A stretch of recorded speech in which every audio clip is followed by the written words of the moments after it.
Amém, queridos? Vamos orar, vamos falar com Deus. Mais um dia de aula, mais um dia na presença do Senhor. Eu sei que todo esse tempo de estudo é um tempo onde Deus tem nos preparado para a grande colheita. Muitas almas vão vir. Esse espírito que tem perturbado os crentes, que eles não têm se despertado, vai passar em nome de Jesus. Pai, te damos graça por esse tempo, Senhor. Mais uma vez nos colocamos na Tua presença, nos Teus átrios, para esse tempo de aula, de estudo, de ensino, de conhecer da Tua palavra, Senhor. Nos instrui, nos capacita, Senhor. Que de uma maneira especial o Senhor venha nos ensinar, que a nossa mente, o nosso coração esteja aberto para receber a cada dia o renovo do Senhor e a revelação que vem do céu. Eu te peço, meu Deus, em nome de Jesus. Amém. Amém, queridos? Sentem aí no nome de Jesus. Vocês lembram onde nós paramos aí? Teologia do Evangelho, sem religião, teologia da libertação, Deus à luz das Escrituras Sagradas. Foi isso mesmo? Vê aí. É isso mesmo. Foi isso mesmo, né? É. No meu está na página 161.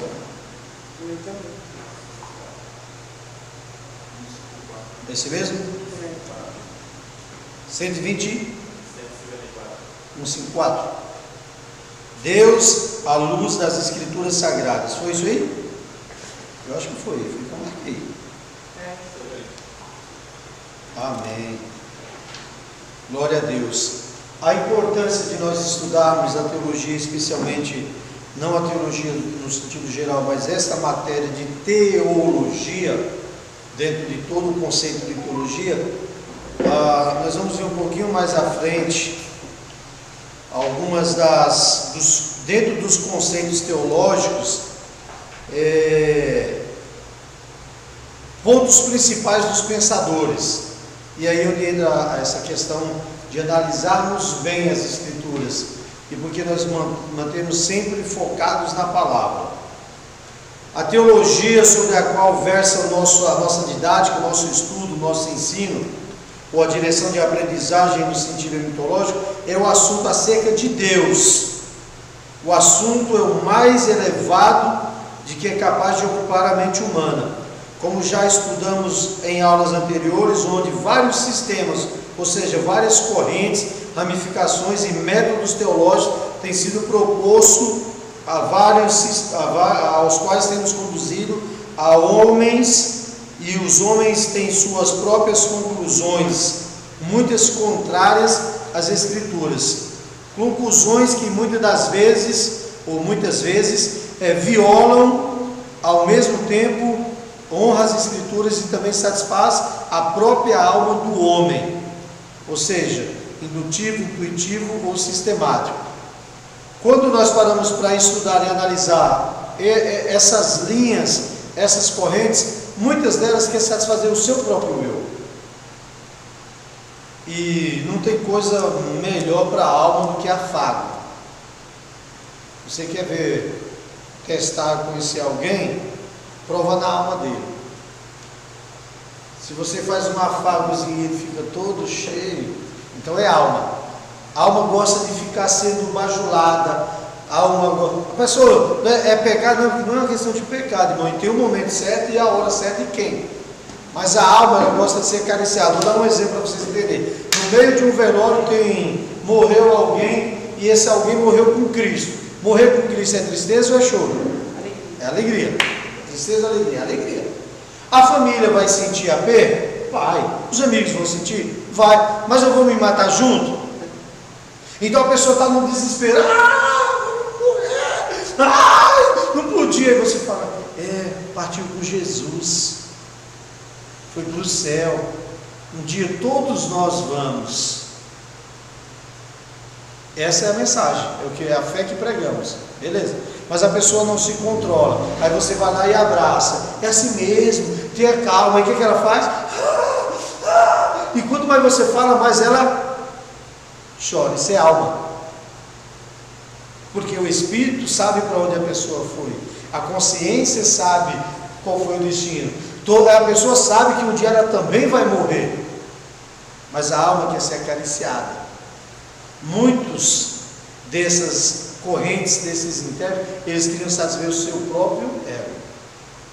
É tanto que, se você observar, do nada eles mudavam a ideia e o conceito.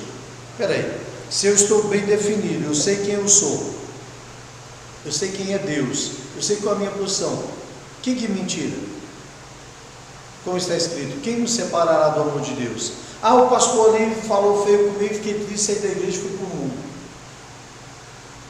Eu sempre digo, quem entra na igreja por causa de homens, sai por causa deles também. Cara, não quero nem saber, velho. Eu estou aí, fechado na aliança, e não perco meu dia de oração. Comparação entre a Bíblia e a ciência. A Bíblia é para o teólogo o que a natureza é para o cientista. É sua fonte de fatos concretos. O teólogo reverente adota para averiguar o que a Bíblia ensina, o mesmo método que o filosófico ou o filósofo adota para que a natureza ensine. Nesse processo, que requer diligência, preocupação e exaustivo trabalho, derivados principais ou os princípios dos fatos e nunca os fatos do princípio. Primeira coisa, o princípio não muda. A Bíblia fala, por exemplo, dízimo. Hoje a moda é pregar contra dízimo.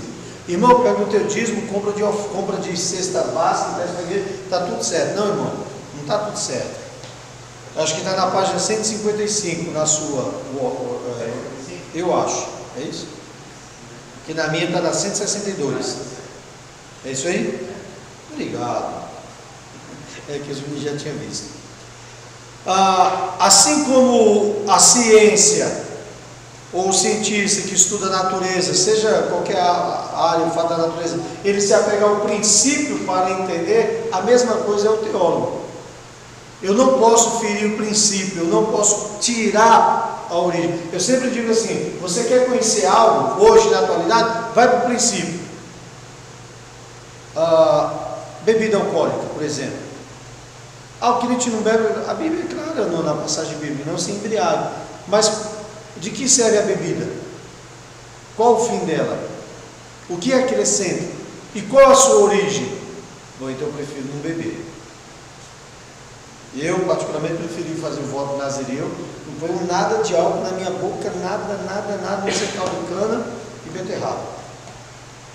Mas um vinhozinho, não, nem vinhozinho do sul. É o princípio. O baralho, qual que é o princípio? Para que foi feito? O palhaço, às vezes a gente até usava o palhaço para evangelizar. Qual que é a origem do cara? Qual que é o princípio dele? Para que ele foi feito? Qual que é a ideia? Então não preciso dele para evangelizar. Não preciso do mundo para evangelizar. Não preciso do sistema. Senão o céu está falido. Senhor, o céu faliu, a gente vai usar as estratégias do mundo. Então o cara vai beber uma cervejinha e vai bagunçar com os amigos do mundo, que é para poder evangelizar o cara do mundo. Não, eu vou dar só uma prostituídazinha com os amigos prostitutos, que é para usar um método para trazer eles para a igreja. Então o céu faliu. Vocês me olharam esquisito agora. De outra vez. Princípio não muda. Com isso queremos afirmar que os grandes fatos da Bíblia devem ser aceitos, tais quais são os desses fatos que edificam. Se o sistema teológico, a fim de abraçá-lo na sua integridade, ou seja, eu não posso mudar. Há algum tempo teve um pastor aí falando que a abertura do mar não foi bem daquele jeito, não era exatamente aquilo tudo de mar. Foi numa época em que a corrente tinha diminuído. Peraí. Ou eu aceito todo o cordeiro e toda a revelação. Vocês entenderam o porquê do princípio? O que está escrito e a palavra ela não muda. Não adianta torcer. A verdade teológica ilustrada. Estão comigo aí? O apóstolo Paulo, com muita clareza, ilustrou essa verdade da experiência religiosa otorgada pelo Espírito Santo, quando afirmou: a minha palavra e a minha pregação não consiste em palavras persuasivas de sabedoria humana, mas em demonstração de Espírito e de poder. Vocês estão comigo aí?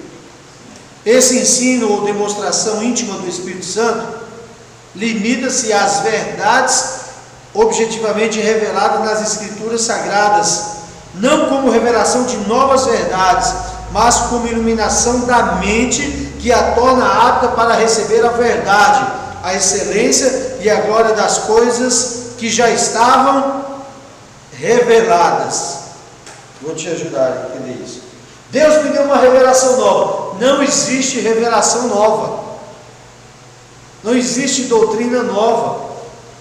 Olha quando Paulo fala disso. Olha, a minha palavra não consiste em palavra de sabedoria humana, ou de persuasão humana, ou de poder humano, mas é o poder do Espírito. A minha palavra é Espírito e poder.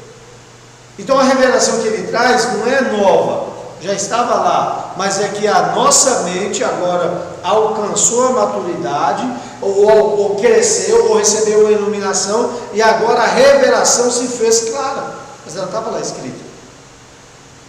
É como se nós estamos aqui com essas luzes aí de acho que 60, 40, se dá 50 watts, e de repente a gente pegasse um farolete aí daqueles de estádio ou daqueles de aeroporto e ligasse aqui dentro com 500 watts de potência, 1000 watts de potência, como é que ficava?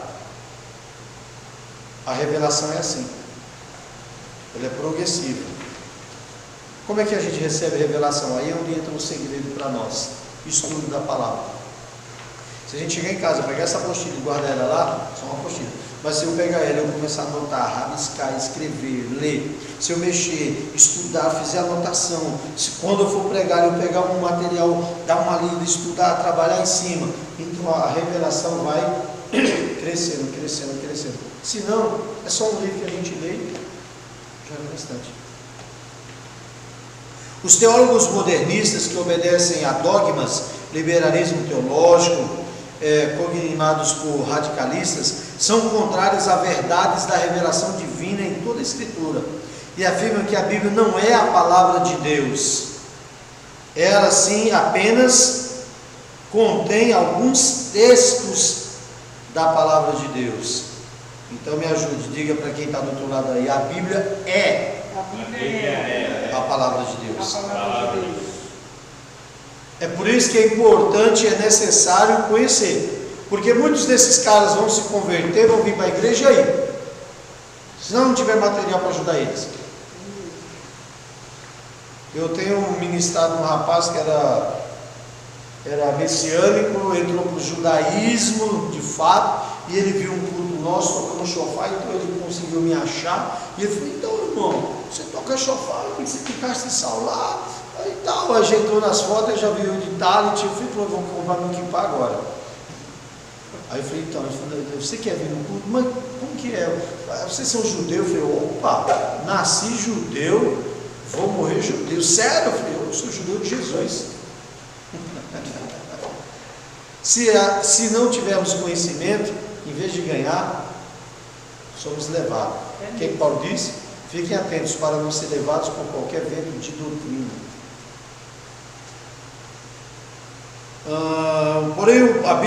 Porém a Bíblia é a palavra de Deus. A Bíblia é a palavra de Deus. O apóstolo Paulo, em continuação: porque o Espírito penetra todas as coisas do homem. Será o Espírito do homem que nele está? Assim também ninguém sabe as coisas de Deus, senão o Espírito de Deus. E acrescentou: mas nós não recebemos o Espírito do mundo, mas o Espírito que provém de Deus, para que pudéssemos conhecer o que nos é dado gratuitamente por Deus. Ou seja, o ensino, a revelação, o conhecimento, o estudo, o mergulhar na palavra, o absorver a palavra. Quanto mais nós buscamos, estudamos, mais o Espírito de Deus que está em nós começa a receber e se liga no nosso espírito, e aí é que vem a revelação. É só você observar quando você chama alguém novo na fé para dar uma palavra, uma saudação. Primeira coisa que ele diz assim: não, estou todo tremendo.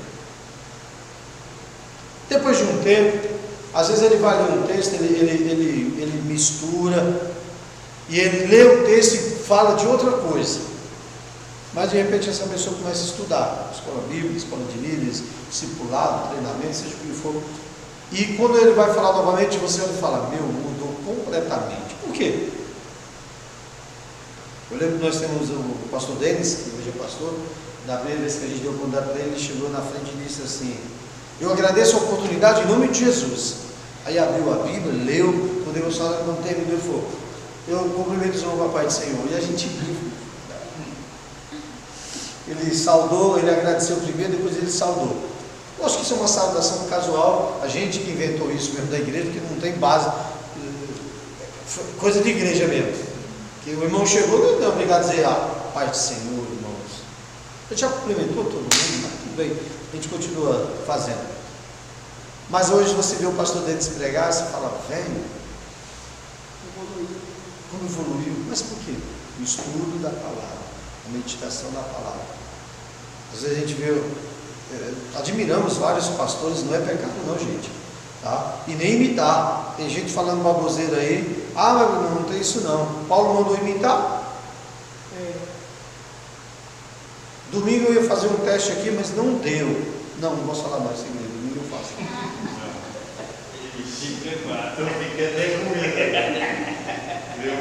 Não é crime. Eu estava dando um seminário esse fim de semana lá sobre identidade. E o falava assim, Paulo diz assim, se eu tenho uma identidade, eu imito alguém.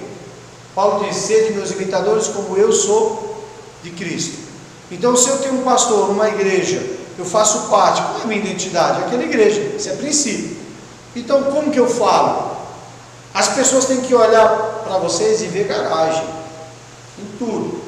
Não é só no modelo da igreja, na forma da igreja, a visão. A visão é essa, velho. Tem que estar impregnada, tem que estar no sangue, tem que estar na mente, tem um jeito de falar. Quando um fala, o outro fala. Putz, esse cara fala igualzinho, velho. Parece até a mãozinha do cara é assim, ele encaixa o microfone, não posso falar o nome dele, né? Não dá pra perceber quem é. Não dá nem pra perceber. Será que esse pastor tudo tem a mão deficiente? Não, só ele tem a mão deficiente. Mas todos fazem igual. Por quê? Identidade, princípio. Aí a gente chega e quer mudar o princípio. Um teólogo e seu pensamento sobre Deus. Deus existe. Ele é a surpresa ou a super divindade que os homens invocam e adoram. A palavra grega que em o Novo Testamento traduz o objeto de adoração baseado numa filosofia no Antigo Testamento. Por quê? Sua voz representa a ideia de adoração de todas as coisas. Falamos em adoração se referindo ao Antigo Testamento.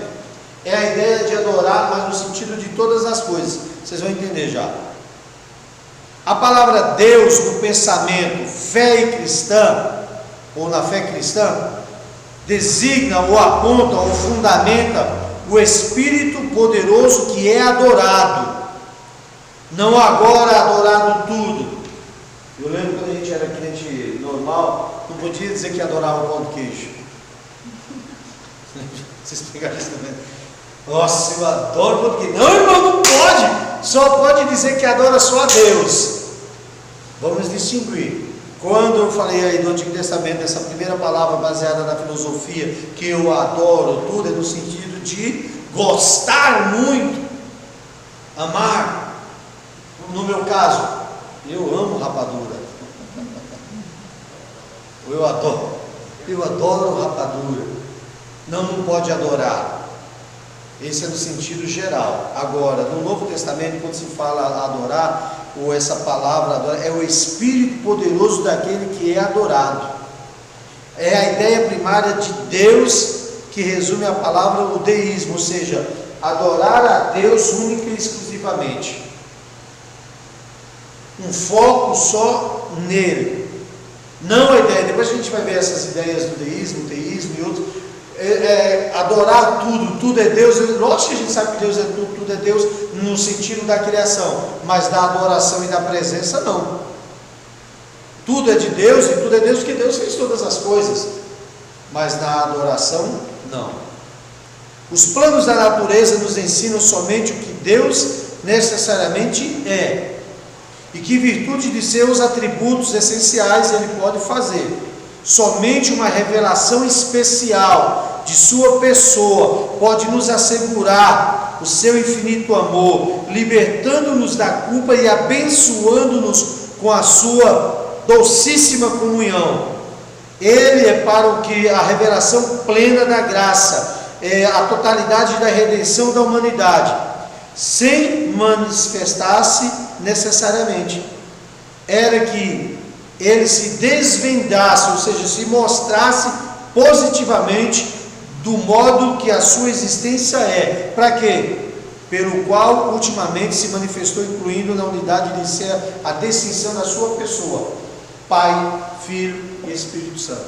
Então, quando eu entendo, dentro desses pensamentos sobre Deus, adorar a Deus única e exclusivamente, gostar ou adorar porque eu amo, porque eu gosto muito, é coisas diferentes.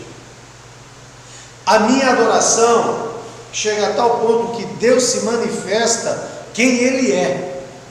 Então a natureza, os atributos, domingo a gente saiu daqui, nós estávamos indo levar o meu genro em casa, e ele estava fazendo um discipulado com jovens, ele é líder dos jovens na igreja dele, e ele fazendo um discipulado, e ele falou assim: a gente está falando sobre a existência de Deus, não, a voz de Deus, a manifestação de Deus. E eu dirigindo só o filho, né? E ele fala: Deus se manifesta de várias maneiras. Aí um dos jovens falou, fazendo pelo Insta, ou Meet, não sei, mas em que Deus se manifesta? Aí eu falei: na história. Aí na história, é só você ver os fatos históricos apontam para Deus. Aí, isso que, mas o que mais? Na natureza. Aí, na natureza, os raios, as chuvas, os trovões. E ele foi falando, e ele dando os textos, né? Porque já tinha algumas coisas anotadas. Aí a galera: nossa, foi da hora. Aí um gritou no fundo: domingo que vem o pastor Marcelo vai participar. Então, essa ideia da manifestação de Deus é pessoal. Ele se revela, acabou. A existência dele vem. Eu não preciso provar para os outros que Deus existe. Se alguém estiver preocupado, mas eu já fiz tantas vezes, alguém chega: porque Deus não existe, para não sei o que, eu fui: me prova. O cara roda, fala: esse negócio me provou. Pergunto sim para ele: quem veio primeiro, ovo ou a galinha? Ele não sabe responder. Se você não sabe quem veio primeiro, ovo ou a galinha, você quer negar Deus? Há pouco tempo teve um que correu do que eu falei: cara, vou te ajudar. Olha lá para o sol, bem forte. Olha bem dentro do sol. Ele falou: tá louco, ninguém consegue olhar para o sol. Eu falei: você está questionando Deus? Se o sol, que é um astrinho desse tamanhozinho, você não consegue, você está questionando para ver a glória de Deus? Então a própria natureza revela. Estão comigo? Deus manifestando na unidade de ser uma distinção de pessoa. No Antigo Testamento encontrava-se apenas a pessoa do Deus poderoso, o Criador, o absoluto, o imutável em ser. Porém, de uma forma ontológica, difícil de ser entendido, e criado a não ser na observação da natureza. Entenda assim comigo. Lembra Deus antigo? É porque a gente já está tão acostumado com Deus no Novo Testamento, que a gente não para pensar Deus só no Antigo Testamento. Esquece o Novo Testamento, apaga o Novo Testamento agora. Você vai na casa de Deus. Se o teu pé estiver sujo, não pode entrar. Você falou mal do irmão, se entrasse lá, corria o risco de ser fulminado. A arca do Senhor está vindo lá nos carros, e de repente a arca balançou, e o sacerdote, o cara viu que a arca ia cair. O que ele fez? Correu e segurou a arca. para a arca não cair. Ele tomou a atitude certa ou errada? Certo. E ele pagou com o quê? E que morte foi? Não foi de coração, sentou e morreu. Ai, que dor de cabeça, teve um acidente vascular e morreu. O cara explodiu. As suas vísceras saíram para fora. Lembram aquele filme lá dos ETs que tem os monstros?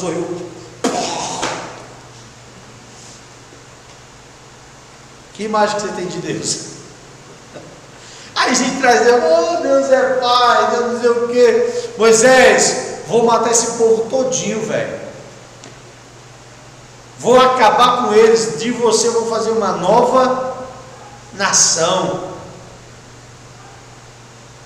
Não, Senhor, não faz, por favor. O que os egípcios vão falar? Que o Senhor tirou o povo para matar, de tão ruim que era, que nem para o Egito prestava.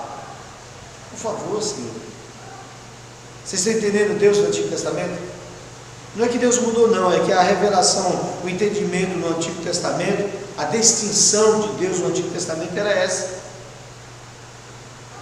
E era pela religião, pelos rituais. Olha, tem que ser assim, tem que ser assim, tem que ser. Deus mudou? Não, irmão, Deus não mudou. O plano original dele é o mesmo, só que agora vem Jesus. Ele nos leva de volta ao Pai. O perfeito sacrifício foi entregue, o preço foi pago. Aí agora a manifestação dele vem diferente. Essa incerteza pela religião buscar-se baseados unicamente nos domínios naturais. Porém, na plenitude dos tempos, isto é, no tempo já antes determinado, Deus se manifestou em sua forma visível, numa distinção de pessoa, nas quais habita toda a sua plenitude. Vocês sabem de quem eu estou falando, né? Jesus. Pessoas que se manifestaram na pessoa do Pai, fez revelar-se agora a plenitude da graça, do amor, da humanidade, do carinho dele. Nela existe o mesmo Deus, de quem procede todas as coisas, por quem todas as coisas existem e subsistem. Nesta unidade triunfa a redenção da humanidade, provida por Deus, através de Jesus, que é o seu complemento, o seu Filho, aplicado em nós pelo Espírito, e somente pela manifestação do mistério da essência divina. O homem se fez Deus em Cristo, e Cristo se fez Deus para nós, tornando-se homem. O fato de não existir traço, de não existir nenhuma coisa que não revelasse única e exclusivamente a natureza de Deus. Agora a nossa mente muda. A gente olha para Deus e fala, Ele nos ama. Não é em obediência apenas à lei, mas eu obedeço agora porque eu amo. A revelação agora se desvenda. A revelação agora ela toma novos horizontes. Agora a mente da gente se abre e fala, que amor é esse? Então lá ele fazia tudo isso para que o povo se voltasse, mas Jesus vem e paga o preço, porque Jesus era 100% Deus, amém? Ele era 100% homem, mas era 100% Deus. Ele se fez homem por nós, nos levando de volta à posição de filhos, ou seja, sermos a imagem e semelhança de Deus. Essa é a grande manifestação na unidade de Deus, mesmo sendo Pai, Filho e Espírito Santo. Ele é um, então ele age de maneira diferente. Vocês estão comigo? De verdade? Sei não, vocês estão com a cara de sono, hein? Tem uma revisãozinha aí? Tem? Aprendemos nessa lição que o vocábulo teologia vem do grego theos, que significa Deus, e logos, estudo sobre. Vimos ainda que hoje o termo teologia significa ciência da religião e das coisas divinas, mas eu prefiro estudo de Deus e as suas relações, ou seu relacionamento com o universo, com o homem. Você viu também que em cada idioma esse vocábulo é escrito e pronunciado de forma e som diferente, porém o sentido da palavra é sempre o mesmo. Aí alguns exemplos em grego, theos, em hebraico, em árabe, ala, em latim, dei, em alemão, God, em espanhol, Deus, em francês, ala, em sânscrito, Eli ou Aloí, e em inglês, O que é escrito aí? Ajuda aí, gente, vocês que são bons em inglês. Deus. Oh my God. Vimos ainda que o objetivo do estudo teológico seja a igreja e a religião. Vamos para o último aí. Ainda vimos que nos quais nós estamos apoiados, adicados e firmados para o estudo das Sagradas Escrituras acerca de ser glorioso e eterno que é Deus. Vimos também que a Bíblia é para o teólogo, que a natureza é para o cientista. A Bíblia é a fonte de fatos concretos. A Bíblia é a fonte de fatos. Se alguém tem dúvida da Bíblia, eu já vi pastores pregar e falar assim: é porque a Bíblia fala, eu acho um pouco de exagero. Então não crê. Se ele não crê, ele vai ensinar o quê? Imaginou? Se o próprio camarada não crê, ele vai ensinar o quê?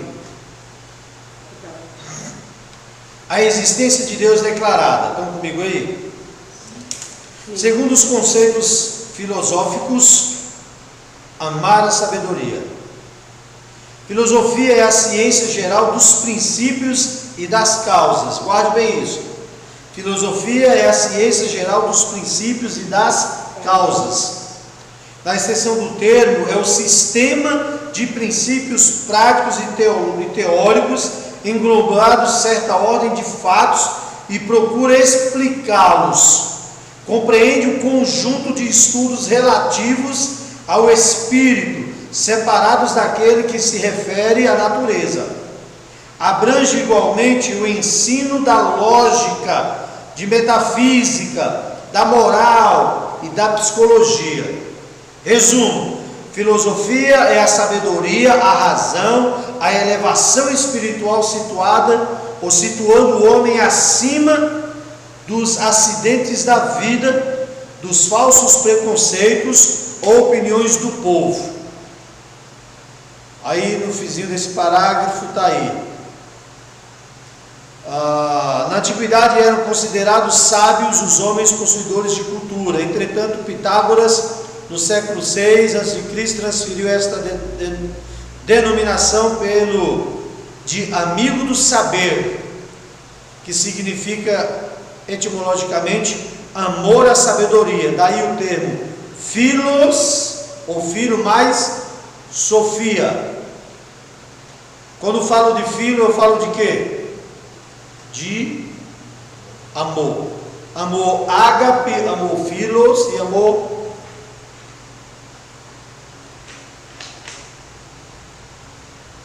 ágape, amor de Deus. Filhos ou filho. Vocês não lembram desse tipo de amor?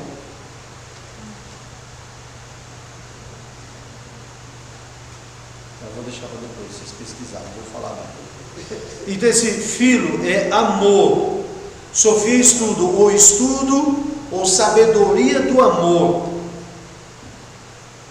Segundo a filosofia, a existência de Deus é compreendida pelos filósofos assim: a ideia de cada um.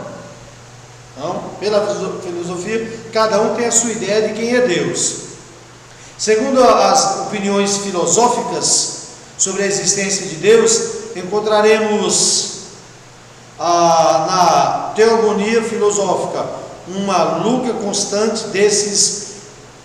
É uma loucura, uma busca desenfreada desse ser, de onde emana todo o governo, todo o poder, todo o controle, todas as coisas. Para Aristóteles, Deus era a causa primeira, o gerador. Para Descartes, Deus era a força virtual ou a força vital da mente. Para Bacon, Deus era um canal da procedência, é uma procedência e uma embocadura, ou seja, ele é o começo e o fim. Ele usa a base de Apocalipse. Para Bergson, Deus era um canal. Repetiu aí. Para Platão, Deus era uma ilha procurada para descanso e paz.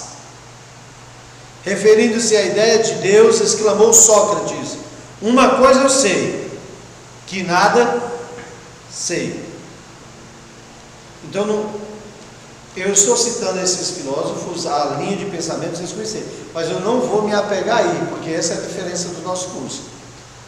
Normalmente os caras entram por esses filósofos, vai querer estudar e conhecer a revelação de cada um. Guarda bem no teu coração que eu vou te falar. Eu não examino nota falsa, eu nunca estudei uma nota falsa, eu estudo uma nota verdadeira. Eu pego a nota verdadeira, agora a nota de 200 está vindo muito na nossa mão. Amém. Vocês vão receber muita nota de 200. Amém. Se você conhecer bem ela, quando você pegar a falsa, você vai falar o quê? Falsa. Mas você não precisa estudar a falsa, você tem que estudar a verdadeira. Então, esses filósofos, a gente vai ver essa base, tem um pouco mais deles nas outras matérias, a gente vai ver algumas bases, mas nós não vamos nos alongar neles. Primeiro, porque eu penso exatamente como Sócrates. Quanto mais sei, ou quanto mais conheço de Deus, quanto mais sei de Deus, quanto eu mais conheço é que sei que não sei nada. Aí, por eu não concordar com ele, mas entender o raciocínio dele, aí eu vou para a Bíblia. Sabemos que somos de Deus e que todo mundo está no maligno, e sabemos que já o Filho de Deus é vindo. Acabou.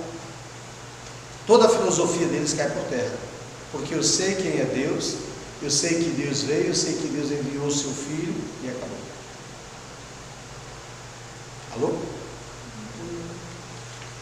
Alguns conceitos ontológicos. Vocês estão comigo? Ontologia é a ciência que estuda os seres em geral.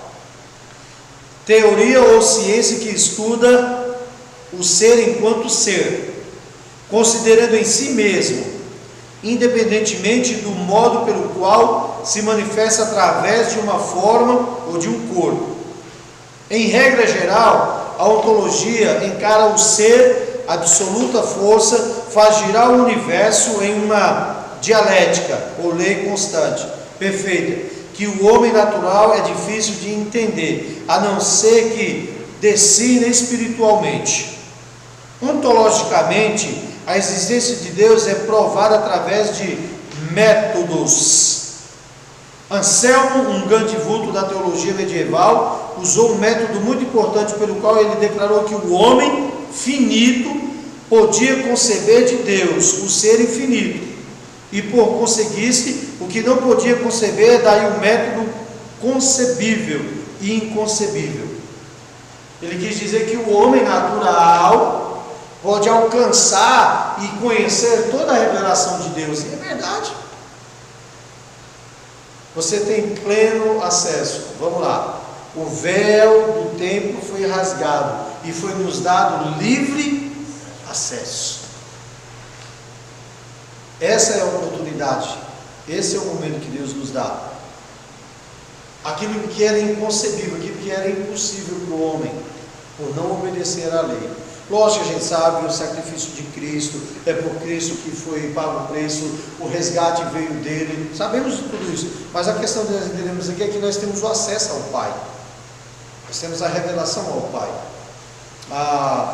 Nós estávamos no discipulado esse final de semana, lá em Itu, e um dos apóstolos que estava lendo o testemunho, ele era discípulo de Joshua, aquele apóstolo nigeriano que Deus usava em milagres, TV Emanuel, muito forte. Eu acompanhava ele, era grande fã dele, orava por ele, até pedia da unção dele também. Cheguei a mandar algumas cartas, alguns e-mails também, para ver se ele primeiro lembrava de mim, orava. Mas aprove Deus recolher ele. Mais um sinal profético de que nós chegamos à década do evangelista. O cara era homem de Deus, ele ficava 30 dias na mata, no monte. E no monte era dividido em dois lados. Então os discípulos ficavam desse lado, 5, 10, 15, 20 dias, e ele ficava no outro. Depois de 15, 20, 30 dias, ele saía de lá para fazer as cruzadas. 30 dias orando, 30 dias a pão e água, 30 dias jejuando, 30 dias lendo a Bíblia. Ô irmão, você acha que Deus não vai se revelar? Depois você dá uma pesquisadinha, um videozinho na internet, o homem de Deus, Joshua. Já Deus encolheu, ele deu o último discipulado, ministrou os filhos e a mensagem dele foi: Deus mandou de volta para casa. Então é tempo de estar na casa do Pai. Ele terminou a mensagem, foi para casa, sentou no sofá, falou para a esposa: eu vou descansar aqui um pouquinho. E ali mesmo Deus recolheu e ele foi para a eternidade, sem ter nada. Você acha que Deus não se revela? A gente lê a Bíblia 20 minutos, ora 5 minutos, e Deus, por misericórdia, ainda vem nos a mensagem, que quando a gente lê ele pregar, fala: velho, quando vi essa mensagem, minha não foi porque no estado que eu estou aqui, eu estou mais para dormir do que para pregar, mas eu sou pastor, tem que pregar. Imagina o cara orar 30 dias, 20 dias, 15 dias, no monte, separado de tudo. Ele cantará, meu Deus. Vamos lá. Metafísica, é isso? Segundo os conceitos, aí na sua apostila, não sei se está igual na minha, está meta? Mas é meta. A sua da meta? Não, no texto está, no título está meta e no início da frase está meta. É metafísica. Corrija aí. Canetei?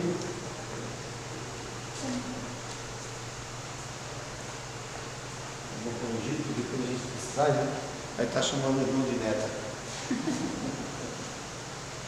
Metafísica é a doutrina da essência das coisas, é o estudo e o conhecimento profundo das coisas primeiras. Trata de razão suprema do universo e da natureza íntima das coisas. É na verdade um termo empregado de além da matéria, isso afora do alcance da razão. Aristóteles é chamado, não sei se na sua está o pai da metafísica. Seu está pai também? Ele cai, mas ele é pai.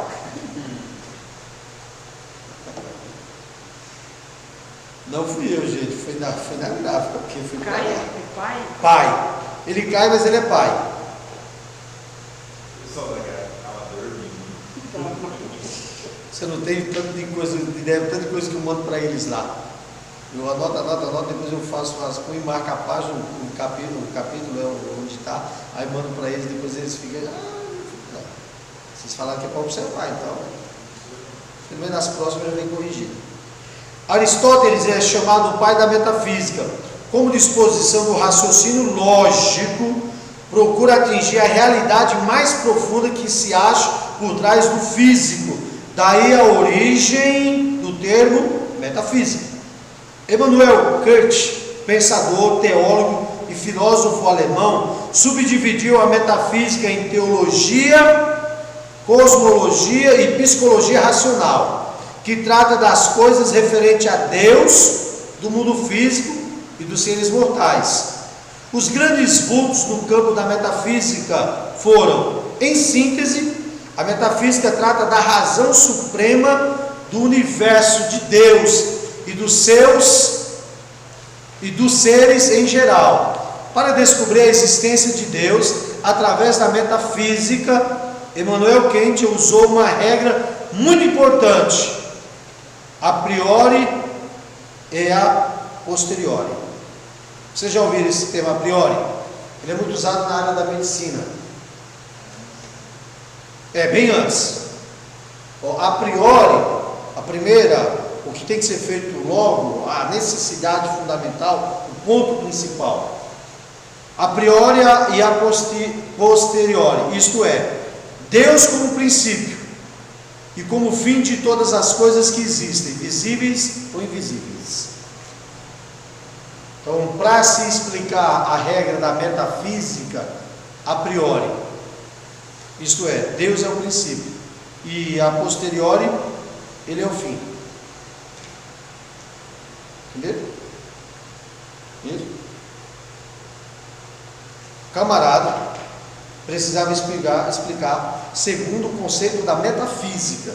Ele queria explicar Deus. Então, esse pensador, Immanuel Kant, usou essa regra, a priori e a posteriori.